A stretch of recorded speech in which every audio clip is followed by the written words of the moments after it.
Welcome back to Focus Fusion Fitness. This is Nice Race World Championship. This is after the race is over. We're actually in Monaco right now. Beautiful Monaco. You can see behind us the mountain range and the wonderful buildings. Gorgeous. We're back with Anzae Alexander, and we're going to be talking to him about the results of the race that just happened. Pretty exciting results we're going to share with you. But first, go ahead and let us know how the race went for you. So yeah, the race went well overall. I'll start with the swim. There was no wetsuits that were called to us in the morning, and so I knew it was gonna have to be a battle. It was my first mass start swim, so that was interesting.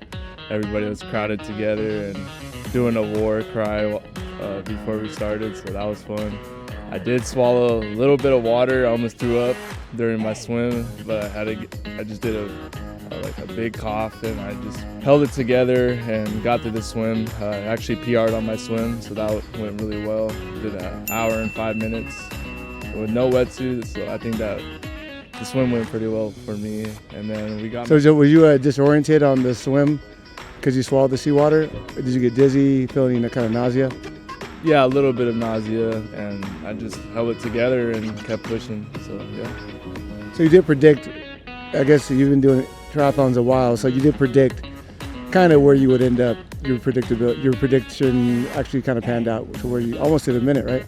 Yeah, I predicted that I was going to get around an hour and 6 minutes, but yeah, and that's what it ended up being. So yeah, I did predict that. That's pretty good.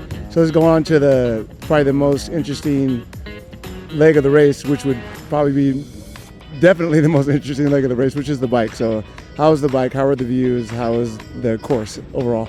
Yeah, the bike was amazing. The views were just amazing. Never seen anything like it, biking up those mountains. And yeah, it was just no words overall. It's just, the views were just fantastic. So how'd you train for the hills? You knew the hills were coming. Texas is known for being more flat. How'd you figure out, or how'd you strategize and use the terrain to your advantage as far as training for these gigantic hills? Yeah, so I didn't really get too much hill training into my training plan, and that was kind of a lesson to be learned because I was not ready for the hills out here in Nice. So that I know for next time that I will definitely train hills, because we do have some hills around Austin that we can get some climbing in, but it just wasn't in my training like that. So next time it will be for sure. No, that's excellent. So what else about the course can you tell us? In particular, when you were actually seeing like accidents and ambulances and things of that nature?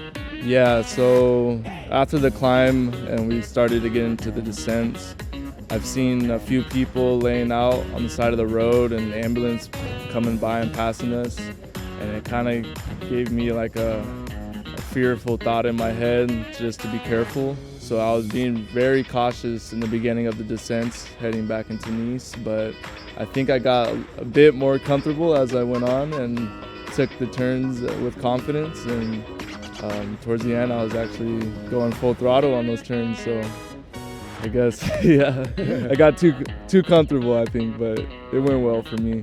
So then we have the run. So the run seemed more straightforward than the other legs of the race. Tell us about the run and what you experienced there. Yeah, the run course was fairly flat along the beach. It was 4 laps. I think it was like 5Ks each lap. Going down is a 5K and then back is 5K, I think. Yeah. So yeah, the run was fairly flat. For the first 10 miles, I felt pretty good, and then after that, my legs started to get, my hamstrings started to get pretty tight. So I was just battling through the last 16 miles, just wanting to get to the finish line. I was just like, man, I need to finish this, because the marathon after the bike, that huge bike it was hard for sure. So, but yeah, we finished strong. So I was proud of that. No, that's excellent. Yeah, you did really good on the race overall.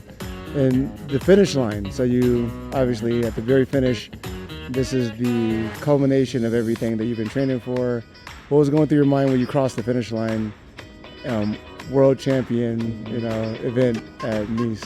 Yeah, so the last a mile, you just keep looking at the watch and just looking back of all the training that you did, all the hard work you did to get to here, and it was just a lot of emotions going through your head. And at the finish line, you're just so happy to finish and see that finish line. It's like the best feeling ever.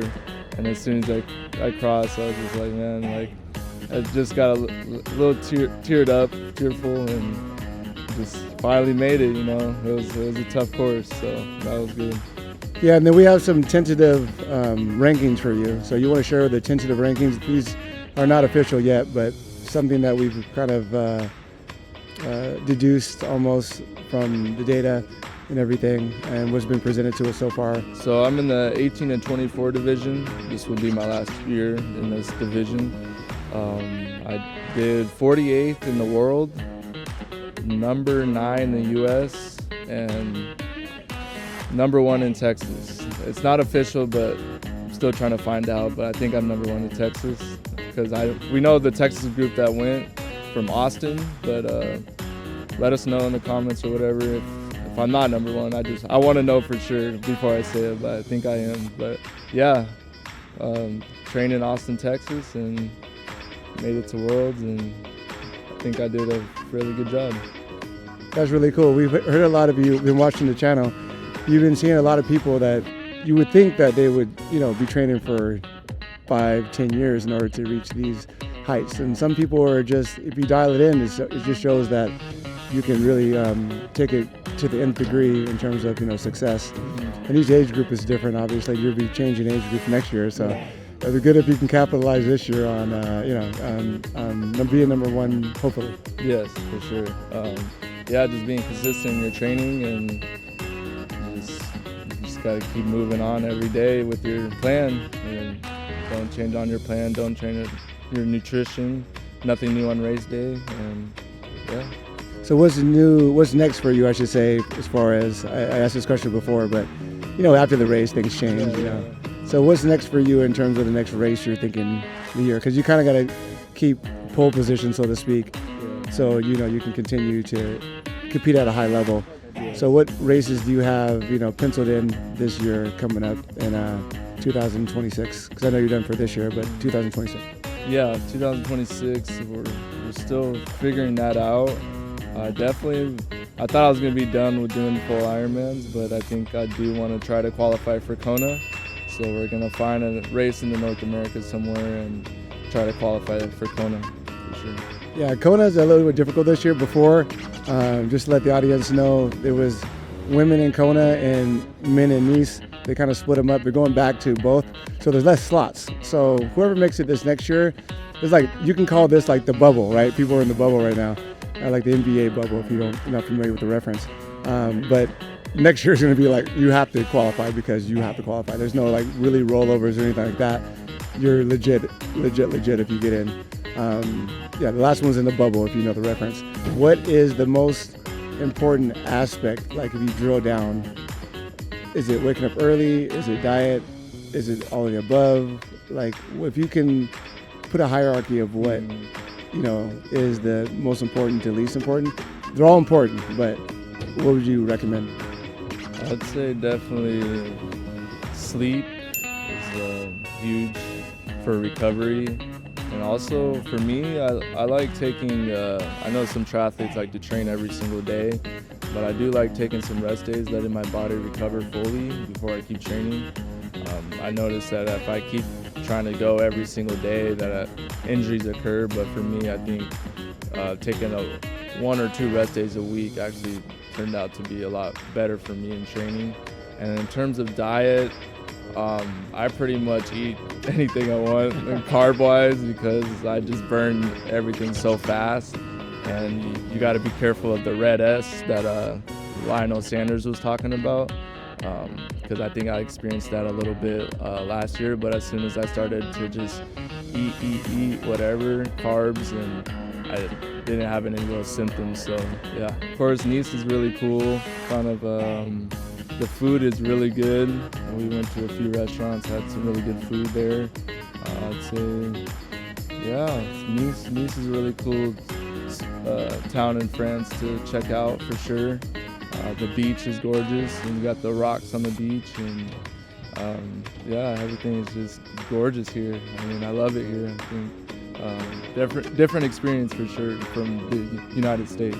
Wait, did you want to speak about anything about, give a shout out, race, any kind of people that have actually helped you, you know, places where you got your equipment from, supplements, things of that nature. Kind of give them a shout out for helping you along the journey. Yeah, number one is shout out to Salt Sticks. They actually saved my life on the bike. I was on a hill and I ended up cramping on both of my quads at the same time. And I was like, oh no. So I pulled out, I got like 3 Salt Sticks and then popped those, and the cramps went away right away. So Cool. Salt Sticks saved my life there. I want to shout out Britain's Bicycle Shop. They gave me a tune-up and hooked me up with some race wheels there, and bought an Aero helmet from them last minute, which I shouldn't have done, but still did anyway. But yeah, shout out Britain's, and I also want to shout out Squadron Racing. Been training with them all summer, and yeah, it's been really great to train with them. So they helped me get through the hot days and just the hardness of the training. Oh yeah, great. That sounds good. And you have your own brand that's coming soon that people should be aware of. And what is it? And tell us a little bit about it. Yeah, it'll be called Nathlete. It's based on pretty much the nattiness of athletes and being clean when you're racing, and that's just important to the brand that we're creating. So yeah. Cool. Well, thanks a lot for having the interview. And congratulations on the race results. Hopefully we get #1 in Texas. That'd be amazing.